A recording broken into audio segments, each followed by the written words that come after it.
Due to our modern propaganda, we have been trained to not understand the natural relationship between men and women and the natural state of the successful family. But we can see this in the way that men and women communicate. When men talk to each other, they tend to talk about what they feel is real, how things work, why things work. When women talk to each other, they often focus on what makes people get along with each other. So the men, you might say, are focused on truth, and the women are focused on social harmony. When you put a man and woman together, those two different social missions make a great combination that addresses both the physical and the psychological needs of the family. The man might be concerned with getting the house built to make the family safe, while the woman might be concerned with how to use the house to make the family comfortable and happy. So when the men and women are allowed to find their comfort zones, they become extremely complementary in their skills and attributes. Men and women are not competitors. They are naturally designed for cooperation in the protection of the children and the organizational success of the family. Whenever you hear that women and men are competitive or against each other, this is a narrative designed to destroy families and promote institutional agendas. Men and women are generally attracted to each other. They're composed to provide for each other's needs, physical, psychological, and spiritual.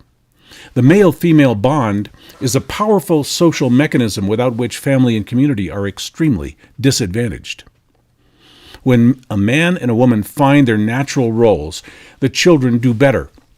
So today, our children are addicted to video games, addicted to prescription drugs, riddled with allergies, thinking they have to save the world from global warming, and thinking they have to select their sexual identity from a long list of gender categories that no child can understand. I'm sorry, but these are not problems that children should have to be dealing with. When society became confused about adult identity issues somewhere in the 1970s, we very predictably failed our children. Our relativist social engineering experiments have been a disaster for young people's development and mental health.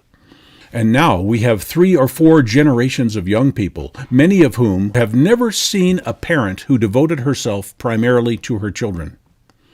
As these children grow up, society turns into something different, where isolation from parental love and guidance is normal. Human beings naturally need to get joy and satisfaction from social interaction, relationships, shared experiences. That is the way we work. Most of us are not fulfilled by competitive victories and service to corporations and tax collectors. We are fulfilled by our most intimate relationships with the people we love and trust. This does not mean that anyone's identity has to be suppressed or disrespected. Feminism and gender identity can develop in whatever way they wish. We do not make families stronger by opposing each other's lifestyles. We make families stronger by making families stronger, one family at a time. The natural chemistry between men and women create the opportunity to build strong families. But if the chemistry is different, then strong families can be built in different ways. The question is not whether your family looks or acts like my family. The question is your family working to make the members safe and happy? A family is not necessarily a man and a woman and some children. A family is a small group of people who don't charge each other for cleaning the house and keeping the yard. The family member is the person who will come and sit by your hospital bed, who will pick you up when your car breaks down, who will share things with you because you share things with them. The family is a sacred bond that might happen naturally or by agreement. But while we haggle over identity politics, we are missing the point and failing in our moral and social potential. While we are made to oppose each other, people and groups, we are missing the entire point. The only thing that matters is who you love, who you trust, who you can count on, and who can count on you. The people who perform service and support for each other without turning around and writing out an invoice, and without creating a taxable and trackable event on the public record. That is family. Worrying about other people not being like us or not agreeing with us is a total waste of time, and mature people don't do that. We look for what is positive, productive, and worthwhile. We try to make the best of what we find. When we fight that, we have very difficult and frustrating lives. Big institutions do not want you to have a family. They want you to need the institution. The reason government does not want you to have a family is that, first and foremost, when families were strong, government did not collect taxes from the work that women did.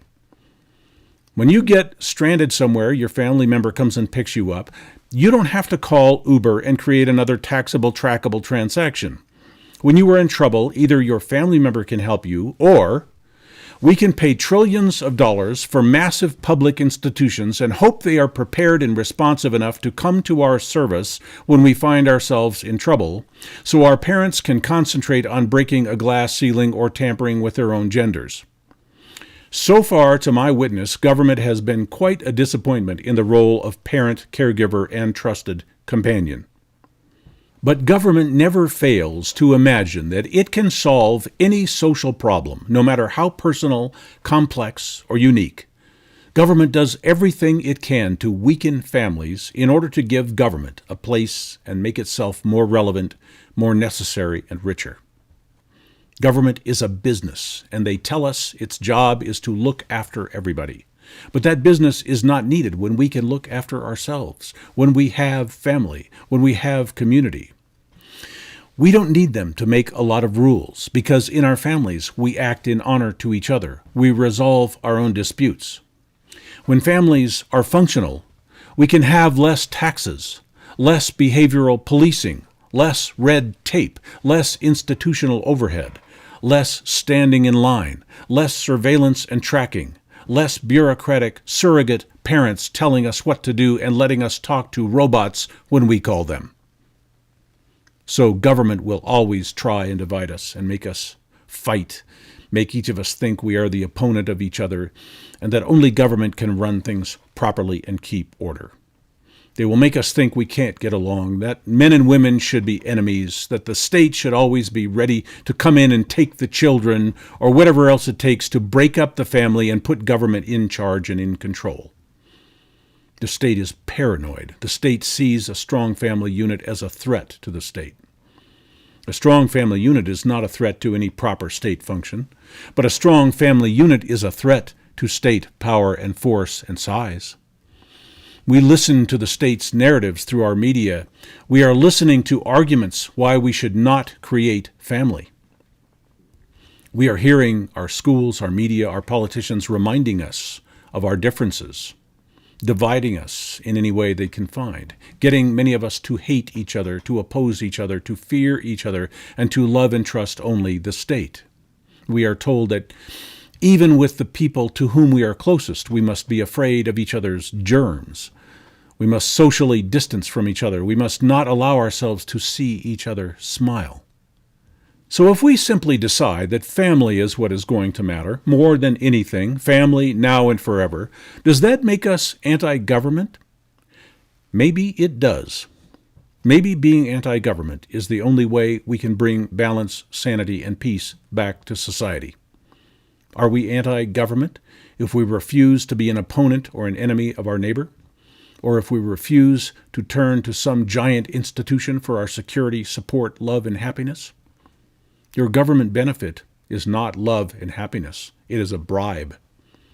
Your social network is not love and happiness. It is psychological pandering. Love and happiness usually happens with the people right next to you. When we put away identity politics, when we stop living in fear of our differences, when we stop being enemies and build on our natural qualities, we can build strong families and communities. We can regain control of our lives, and we can reduce government to some manageable and sustainable size. As we build the strength of our families, we escape the greed, corruption, and lies of institutions, collectives, and centers of power. And that would be a good thing.